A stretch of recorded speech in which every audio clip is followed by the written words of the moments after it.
কৃষ্ণনগর যাওয়ার একটাই উদ্দেশ্য হচ্ছে আমাদের ছোটোবেলার গল্পের ক্যারেক্টার হচ্ছে মজার গল্পের ক্যারেক্টার গোপাল ভাঁড়ের অস্তিত্ব খুঁজতে। অনেক আগে থেকে আমরা শুনতে পাই, হ্যাঁ, গোপাল ভাঁড় এখানে ছিল, কিন্তু কোথায় যে এখানে আরেকটা দোকানে এসেছি, ওখানে এরকম 4টে সেট আছে রাজা কৃষ্ণচন্দ্র। তো তখন থেকে মনে হয় জগদ্ধাত্রী পুজো শুরু হয়েছিল, ওই থেকে শুরু হচ্ছে। এটা হচ্ছে আপনার 1700 ঘূর্ণির দিকে আছে, কিন্তু আমি আজকের এই গল্পটা তাহলে শিয়ালদা থেকে শুরু করা যাক। আজকের এই এপিসোডে গোপাল ভাঁড় নিয়ে একটু গল্পও থাকবে, যা শুরুটা হবে ট্রেনে যেতে যেতে আর শেষটা হবে শেষের দিকে। তাই স্কিপ না করে পুরোটা দেখার চেষ্টা করুন, আপনাদের অবশ্যই ভালো লাগবে। আজকে 12ই মে 2024, আবার রবিবার। তো এখন দাঁড়িয়ে আছি কলকাতার সবচেয়ে ব্যস্ততম রেলওয়ে স্টেশন শিয়ালদা রেলওয়ে স্টেশনে, আর চলেছি হচ্ছে কৃষ্ণনগরের উদ্দেশ্যে। 7:55 কৃষ্ণনগর লোকাল ধরার ছিল, সেটা মিস করে পরবর্তী ট্রেন আছে 9:35। তো তার জন্য ওয়েট করছি, 6 নম্বর প্ল্যাটফর্মে এখন দাঁড়িয়ে আছি।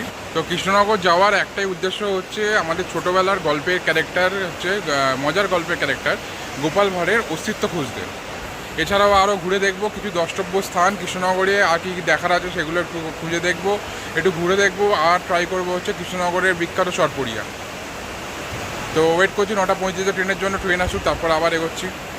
তো গোপাল ভাঁড় বলে কেউ আদৌ ছিলেন নাকি, মানে পুরোটাই কাল্পনিক চরিত্র, প্লাস যদিও থেকে থাকেন তার কেন ফাঁসি হয়েছিল বা তিনি কেন হঠাৎ করে হারিয়ে কেন গেছিলেন, সেইগুলোই আজকে জানার চেষ্টা করব কৃষ্ণনগরে গিয়ে। সালটা তখন 1757। তরুণ সিরাজউদ্দৌলা ওই সময় বাংলা, বিহার, উড়িষ্যার নবাব। তার শত্রু সংখ্যা প্রচুর। মীর জাফর, ঘসেটি বেগম, জগৎ শেঠ, রায়দুল্লাভ আরও অনেকেই গোপনে ষড়যন্ত্র করে তাকে সিংহাচ্যুত করার জন্য লিপ্ত হয়েছে। তারা প্রত্যেকেই নিজের স্বার্থ হাসিল করার জন্য ইংরেজ বণিকদের সঙ্গে চুক্তি করেছে। একসময় ওই ষড়যন্ত্রে রাজা কৃষ্ণচন্দ্রকে যোগ দিতে বলা হয়। কৃষ্ণচন্দ্র নিজের সভাসদদের কাছে সেই নিয়ে মতামত চান। যথারীতি রাজসভার সবাই যোগ দেওয়ার সমর্থন করলেও শুধু একজন ব্যক্তি না করেন, আর সেই ব্যক্তিটি হলো গোপাল ভাঁড়। তো কৃষ্ণনগর নেবেই আপনি প্রথমে দেখতে পেয়ে যাবেন এখানে মায়াপুরের প্রচুর অটো আছে। মায়াপুর নবদ্বীপ ডাকছে, এই যে অটো, টোটো, বাস সব মায়াপুর নবদ্বীপ যাচ্ছে এখান থেকে। কিন্তু এখন আমার ডেস্টিনেশন মায়াপুর নবদ্বীপ কোনোটাই নয়, এখন আমার ডেস্টিনেশন হচ্ছে কৃষ্ণনগর রাজবাড়ি।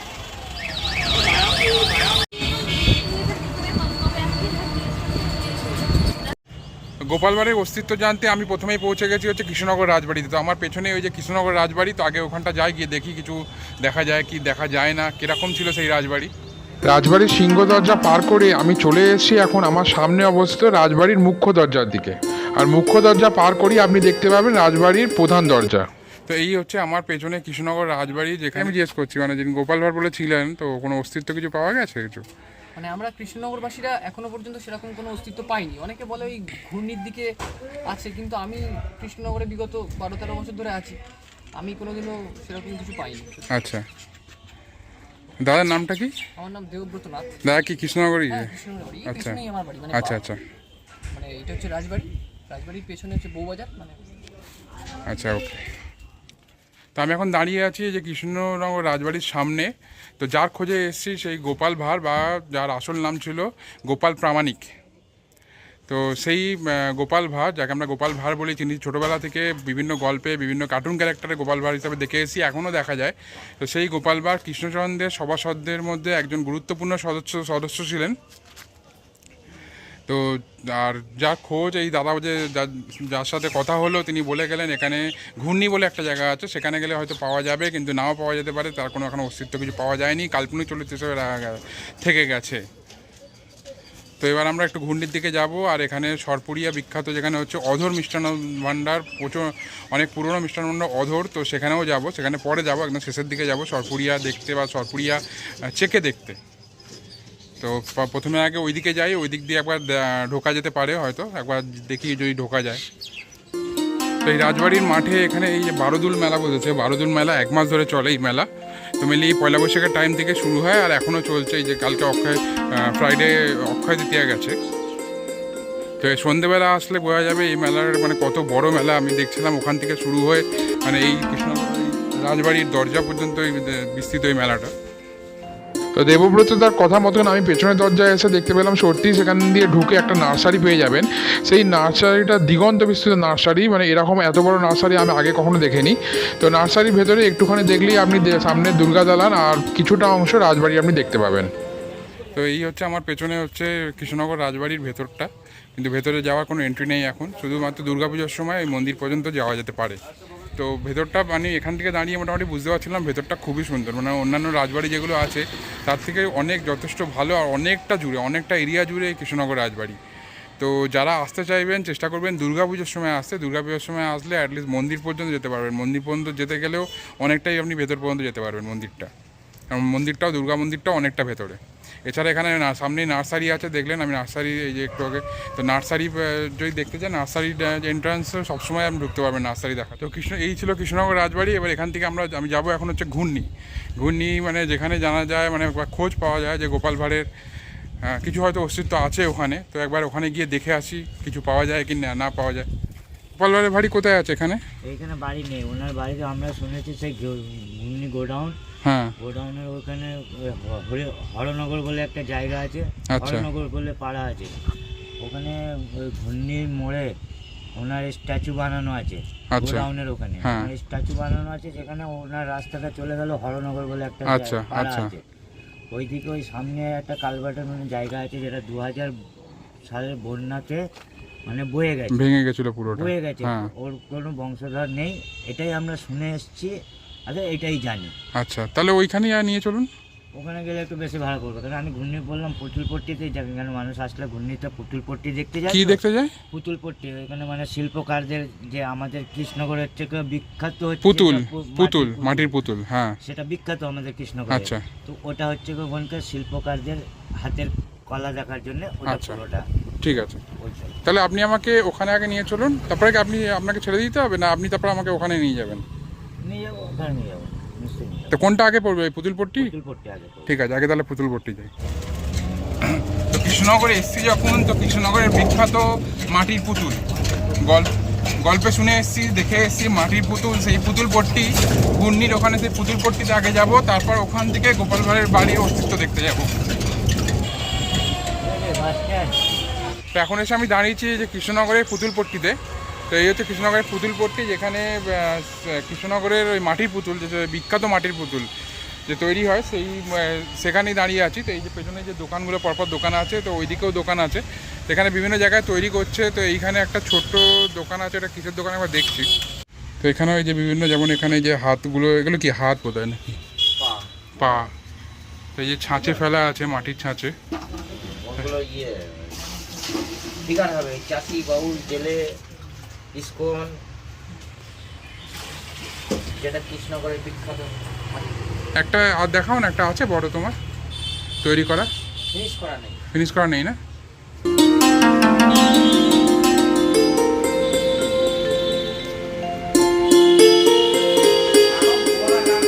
এগুলো কী দাম আছে এগুলো? 110 টাকা কি পিস? তো কৃষ্ণনগরের বিখ্যাত মাটির পুতুল এইগুলো।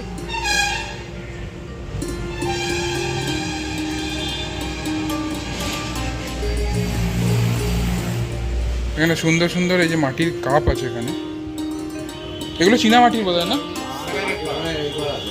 সেরামিক করা আছে এগুলো। হ্যাঁ, মাইক্রোওভেনে ব্যবহার করা যাবে। আচ্ছা,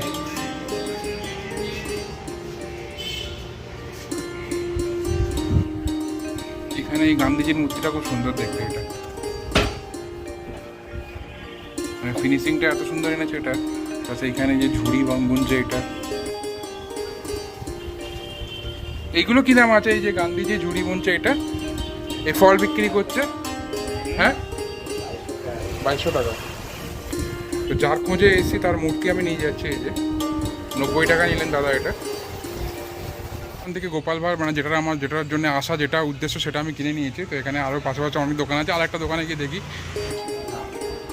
তো এখানে আরেকটা দোকানে এসেছি, ওখানে এরকম 4টে সেট আছে, রাজা কৃষ্ণচন্দ্র, গোপাল ভাঁড়, এখানে পরপর সেট 4টে সেট নিয়ে এখানে 1000 টাকা এটা।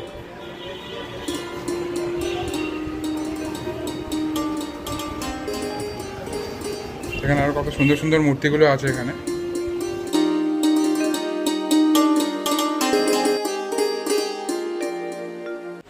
এখানে আমি কৃষ্ণনগর ক্লে বক্স বলে এখানে একটা বড় দোকান ছিল, তো ওখানে এসে আমি ডোগরা সেটটা নিয়েছি। তো এগুলো 80 টাকা করে পার পিস পড়েছে।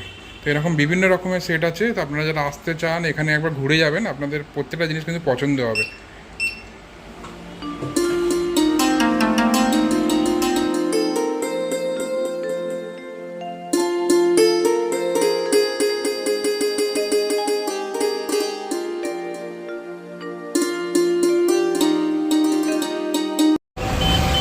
এখান থেকে আমরা যাব হচ্ছে ঘূর্ণি গোডাউনের দিকে, যেখানে গোপাল ভাঁড়ের স্ট্যাচু আছে, প্লাস গোপাল ভাঁড়ের যদি কিছু ওখানে অস্তিত্ব পাওয়া যায়, জিজ্ঞেস করলে যদি পাওয়া যায়, যেমন আমার দাদা বলছেন, তো গিয়ে দেখি এরকম কিছু পাওয়া যায় কি যায় না।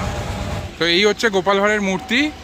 তো এটা হচ্ছে ঘূর্ণি গোডাউন, এই জায়গাটার নাম হচ্ছে ঘূর্ণি গোডাউন, মানে ঘূর্ণি আর গোডাউন, এই যে পেছনে গোডাউন আছে একটা, ওই জন্য হচ্ছে নাম হচ্ছে গোডাউন। তো এই মূর্তিটা 2003 সালে উদ্বোধন হয়েছিল এটা। তো এই পেছনেই হচ্ছে এই পাড়াটা, তো এই পাড়াতে জিজ্ঞেস করছি, এখন কি বলবো, ওখানে যে বড়রা আছে ওনাদের কাছে আসলে সত্যি ভালো হবে। মানে যারা বয়স্ক যারা, তাই তো? হ্যাঁ কারণ সঠিক উত্তর কেউ দিতে পারে না, এটা সত্যি কথা। হ্যাঁ কেউ বলে এখানে বাড়ি, কেউ বলে ওখানে বাড়ি, কিন্তু আজ পর্যন্ত আমার মনে হয় না, আমি যতদিন দোকানে উঠারি করছি, কেউ আর কি সঠিকভাবে বলতে পারে না যে একজনকে এখানেই বাড়ি। একদম। কেউ বলবে এই পাড়ায়, কেউ বলবে আমার দাদু বাড়ি গেছে অন্য পাড়ায়, এরকমও দিক চলে। কিন্তু হ্যাঁ, ছিল তো বটে, একদম। ছিল তো বটে, কিন্তু অর্জন যে বলছি গোপাল ভাঁড় সম্বন্ধে কিছু জানেন? হ্যাঁ সম্বন্ধে এমন কিছু আমার জানা নেই, এমন কিছু জানা নেই। মানে এখানে থাকতেন, কিছু জানেন কিছু? এটাই থাকতাম, এখন বাড়িটা কেউ বলে অত দিনের খবর তো বলতে পারবো না। হ্যাঁ কেউ বলে ধর্মী মোড়ে ছিল বাড়ি, কেউ বলে রায়পুরায় ছিল, আচ্ছা আচ্ছা, বিভিন্ন লোকের বিভিন্ন মত। বিভিন্ন রকম বাইরে সঠিক কোথায় ছিল চলে গেল। আচ্ছা আচ্ছা, ঠিক আছে, ওকে, ধন্যবাদ। ট্রেনে তো এসছে 2000 সালে। ও, আপনি গোপাল ভাঁড় সম্বন্ধে কিছু জানেন? কোনো আইডিয়া নেই? ও আরো কয়েকজন এসেছিল, আপনারা কেউ বলতে পারেন। বলতে পারেনি। তো এখনো পর্যন্ত কেউ সঠিক তথ্য দিতে পারছে না, এখানে আদৌ ছিলেন কি ছিলেন না, বা কোথায় বাড়ি কিছু বলতে পারছে না। তো আরও 2-4 জনকে জিজ্ঞেস করি, যদি কিছু জানা যায়। গোপাল ভাঁড় সম্বন্ধে জানাজানি হচ্ছে কি, আমরা এখানে আমরা পুরাতন বাসিন্দা হলেও অনেক আগে থেকে আমরা শুনতে পাই, হ্যাঁ, গোপাল ভাঁড় এখানে ছিল, কিন্তু কোথায় যে ছিল মানে নির্ধার্য মানে খবরটা কেউ দিতে পারে না, কেউ বলতে পারে না যে অমুক জায়গায় ছিল। আচ্ছা। কেউ বলতে গোপাল ভাঁড় তো পাড়া ছিল, ওখানে কি জানা যায় যে এখানে নেই অমুক জায়গায় ছিল। কেউ কেউ বলছে না, কেউ নদীতে ভেঙে গিয়েছে, ওনার ঘরদোর বাড়ি সব ভেঙে গিয়েছে, এরকম ভাবে শোনা যায় শুধু। আচ্ছা, মানে সঠিক কথা কেউ বলতে পারে না। ওখানে তো মূর্তি আছে দেখলাম একটা। মূর্তি এখানে আছে, মূর্তি আছে, রাজা কৃষ্ণচন্দ্র রায়ের বাড়ি আছে। হ্যাঁ, জমিদার বাড়িতে দেখে এলাম। ওখানে আছে। এখন ওনার সঙ্গে উনি থাকতেন বা ওনার রাজসভায় যেতেন, এটুকুনি আমরা মানে কাগজে দেখেছি। তখন তো আর আমরা এই যেটুকু জানি এটুকু, হ্যাঁ, আচ্ছা আচ্ছা, এইভাবেই জানি, এইভাবেই এইটুকুনি সবাই মানে দেশ মানে এরকম ভাবে সবার মুখে এর মুখে তার মুখে শুনে এরকম আমরা আমাদের শোনা এরকম। ঠিক আছে, ওটাই জানতে এসেছিলাম অ্যাকচুয়ালি। হ্যাঁ, আপনার নাম কি? আমার নাম সমর ঘোষ। সমর ঘোষ, আচ্ছা, ঠিক আছে, ধন্যবাদ। তো আগে এই সমর জেঠুকেও জিজ্ঞেস করলাম, তো উনিও কিছু বলতে পারলেন না। বিভিন্ন মুনির বিভিন্ন মত, তো মনে হয় না কিছু পাবো বলে। তাও 1-2জনকে যদি পাওয়া যায়, কারণ প্রচণ্ড গরম, টাইমটাও একটা অদ্ভুত টাইম। এই দুপুরবেলা কাউকে রাস্তায় সেরকম পাওয়া যাচ্ছে না, হয়তো বিকেলের দিকে হলে আরও কিছু জনকে জিজ্ঞেস করা যেত, কিন্তু দেখা যাক যদি আর 1-2জন পাওয়া যায়। তো গোপাল ভাঁড়ের বাড়ি খুঁজতে খুঁজতে মোটামুটি পেটে ডন মারছিল, তো কিছু খাওয়ার দরকার ছিল, কিন্তু ভালো কিছু আমি হোটেল সেরকম দেখতে পাচ্ছিলাম না। তো এখানে যে দাদাকে জিজ্ঞেস করলাম, দাদা অ্যাকচুয়ালি ফলের দোকান, তো দাদাকেই বললাম 3-4টে কলা, আপেল, আম, 3-4টে ফল দিয়ে একটা কলা টাইপের বানিয়ে দিতে। তো ওই দাদা বানিয়ে দিয়েছে আপাতত, এখন ওটাই দিয়ে আপাতত দুপুরে লাঞ্চ আসছি। এই যে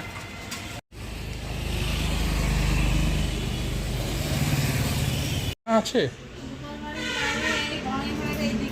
কোন দিকে?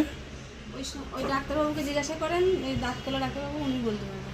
আচ্ছা, মানে উনি কি ছিলেন আদৌ এখানে? মানে আপনি কিছু জানেন?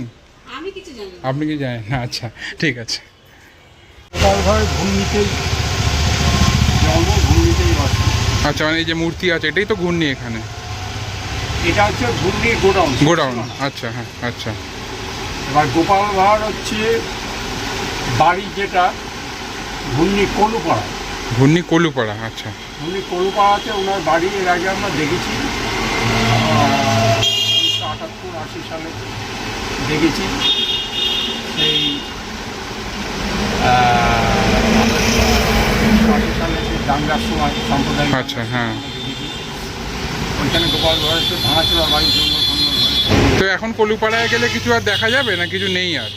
এখন মনে হয় আর কিছু নেই, তবে গেলে দেখা যেতেও পারে কি হয়তো নেই। আপনার নামটা কি? আমার নাম হচ্ছে কৃষ্ণপদ শিকদার। কৃষ্ণপদ শিকদার, আচ্ছা ওকে। আমি ওটাই জানার জন্য এসেছিলাম, তো আপনার থেকে কিছুটা পেলাম। তো সবাই মানে মোটামুটি সবাই কেউই ঠিকঠাক করে বলতে পারছে না। হ্যাঁ, মানে গোপাল ভাঁড় তো রাজার দরবারে থাকতেন, হ্যাঁ, রাজার সহযোগী, পরামর্শদাতা। পরামর্শদাতা, গোপাল ভাঁড়ের পরামর্শই রাজা সব কিছু করতেন। হ্যাঁ, যেটা আর কি ওই রাজার বইতে যেটা, হ্যাঁ, যেটা আমরা পড়ে এসেছি, সবাই পড়ে এসেছি এটা।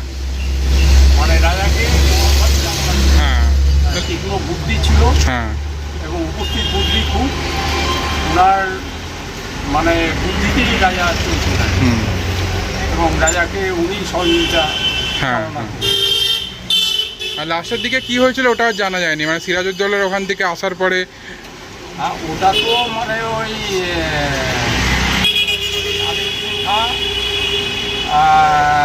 তখনকার দিনে রাজাকে 10 লাখ টাকা কর, হ্যাঁ, ইংরেজদের সাথে সলা পরামর্শ করার জন্যে 10 লাখ টাকা কর দাবি করেছিল।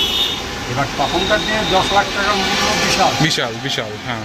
এবার অত টাকা দিতে রাজা সম্ভব ছিল না, তার জন্য রাজাকে তো বন্দি করে নিয়ে গেল। হ্যাঁ, নিয়ে যাওয়ার পর আমাদের এই যে কৃষ্ণগড় যে জগদ্ধাত্রী পুজো, রাজার হাতে প্রতিষ্ঠাতা, সেই ওই বন্দি করার পরে তো সেই থেকে জগদ্ধাত্রী পুজো প্রতিষ্ঠাতা হয়। আচ্ছা, ওনাকে সেই মুর্শিদাবাদে নিজে কারাগারে বন্দি করলো এবং বন্দি করে উনি সেই টাকা সংগ্রহ করে যখন ফিরে আসার পর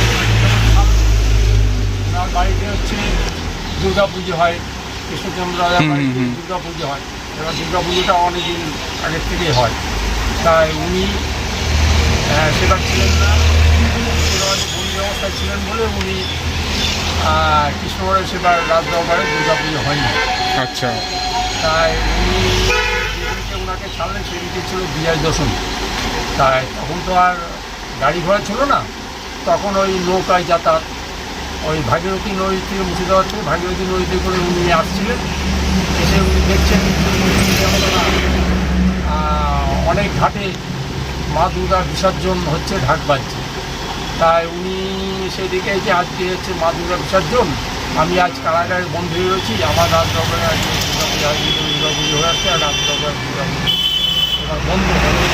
তাই উনি শোকে কাতর হয়ে উজ্জ্বল হয়ে পড়লেন, পড়ে উনি নৌকায় ঘুরে পড়লেন। এবার নৌকাতে হালবাওয়া নৌকা, মুর্শিদাবাদ থেকে কৃষ্ণগড় আসতে বহু টাইম লাগে, তাই উনি ওই নৌকাতেই ঘুমিয়ে পড়লেন। তাই রাত্রিবেলা ওই নৌকাতেই উনি স্বপ্নাদেশ, মায়ের স্বপ্নাদেশ পেলেন যে এবার বন্দি আছে বলে এবার তো পুজো হয়নি তো দরবারে, তবে যে মূর্তি তোকে দেখালাম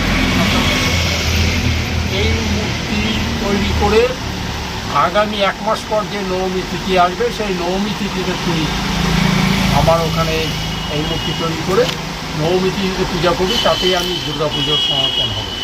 এবং এই মূর্তির নাম দিবি জগদ্ধাত্রী, মা জগদ্ধাত্রী রূপে তোকে আমি দর্শন দিলাম। এই মূর্তিতে তুই পূজা করবি 1 মাস পর, তাতেই তো দুর্গা পুজো সমর্পণ হবে। তাই সেই থেকে উনি এসে ওই বাংলাদেশের নাটক থেকে এই মূর্তিকে তৈরি করবে। বাংলাদেশের নাটুরের পাল আছে, বাংলাদেশের নাটুর থেকে সেই পাল নিয়ে এসে উনি সেই মূর্তি তৈরি করে 1 মাস পর নবমী তিথিতে এই পুজো করলো। সেই জগদ্ধাত্রী পুজো, সেই দুর্গা পুজো যে উপকরণ লাগে, জগদ্ধাত্রী পুজো সেই উপকরণ লাগে। তাই ওখানে 4 দিনে পুজো, এখানে বললো ওই 1 দিনে 4টে পুজো করবে, পরের দিন দশমী পুজো করবে। তাই উনি করে সেই দুর্গা পুজো সমর্পণ করলেন। তাই ঘূর্ণির যে পালগুলো আছে, এরা হচ্ছে ওই বাংলাদেশের সেই নাটুরের পালই। ঘূর্ণি যে আমাদের মাটিতে জল বিখ্যাত, ঘূর্ণি বিখ্যাত, এরা বাংলাদেশের নাটুরের পাল। তাই এরা এসে ওই রাজার ওই জগদ্ধাত্রী ঠাকুর করার পর তারপরে এরা কোথায় থাকবে, এরা তো রাজার ঠাকুর তৈরি করবে, এরা কোথায় থাকবে, তাই গোপাল ভাঁড়ের বাড়ি ঘূর্ণি, গোপাল ভাঁড়ই নিয়ে এসে ওই ঘূর্ণি তখন কোথাও থাকা জায়গা ছিল, বন জঙ্গল ঘেরা ফাঁকা জায়গা ছিল, আর রাজার এসব জায়গা ফাইগা ছিল।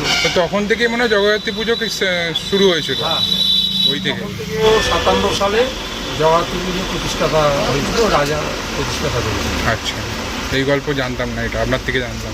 ওই কৃষ্ণনগরে ওই জগদ্ধাত্রী পুজো প্রথম প্রতিষ্ঠিত কৃষ্ণনগর থেকে, তারপর চন্দননগর গিয়েছে। ওখানে যে চালপটি যে ব্যবসায়ী আছে, ওই ব্যবসায়ীরা মিলে প্রথম চন্দননগরে জগদ্ধাত্রী পুজো করে।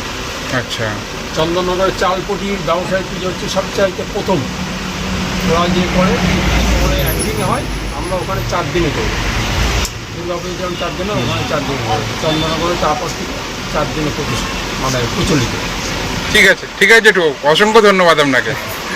তো এখানে এই জেঠুর থেকে অনেক কিছু জানা গেল, এমনকি জগদ্ধাত্রী পুজো কী করে শুরু হয়েছিল, কবে থেকে প্রতিষ্ঠা হয়েছিল জগদ্ধাত্রী পুজো সেটাও জানা গেল। প্লাস গোপাল ভাঁড়ের বাড়ি কোথায় ছিল এক্সাক্ট উনি বললেন ওখানে গিয়ে আবার দেখতে। তো আমি দেখি কী করা যায়, যাওয়া যায় কি যাওয়া যায় না। এখান থেকে হচ্ছে ঘূর্ণি প্রামাণিক করা যেতে হবে, তো একবার জিজ্ঞেস করি টোটোকে কত নেবে কী নেবে। আর এখানে আরেকটা ব্যাপারও আছে, এটা হচ্ছে এই যে যেখান থেকে আমি ফল খেলাম, ওই যে ফলের যে দাদা উনি বলছিলেন যে এখানে অ্যাকচুয়ালি পুরনো যারা ছিলেন, মানে ওই টাইমকার যারা ছিলেন তারা এখানে অ্যাকচুয়ালি এখন আর কেউ নেই সেরকমভাবে, মানে কাজের সূত্রে বা যে কোনো সূত্রেই হচ্ছে এই যে মানে এদিক ওদিক হয়ে গেছে, অন্য জায়গায় চলে গেছে। তো সেই কারণে তারা হয়তো এক্সাক্ট বলতে পারতেন যে আদৌ গোপাল ভাঁড় বলে কেউ ছিলেন কিনা বা আছেন কিনা। তো এখন মানে এখানে যারা আছেন মানে সেই সময়কার কেউই না, যতই বয়স্ক কিন্তু সেই সময়কার নয়। তা কেউ সঠিকভাবে কিছু বলতে পারবে না অ্যাকচুয়ালি কোনো অস্তিত্ব আছে কি নেই। তো আমি এখন দাঁড়িয়ে আছি ঘূর্ণিতে, যেখানে গোপাল ভাঁড়ের স্ট্যাচুটা তো আছে কিন্তু কোনো অস্তিত্ব জানা যাচ্ছে না।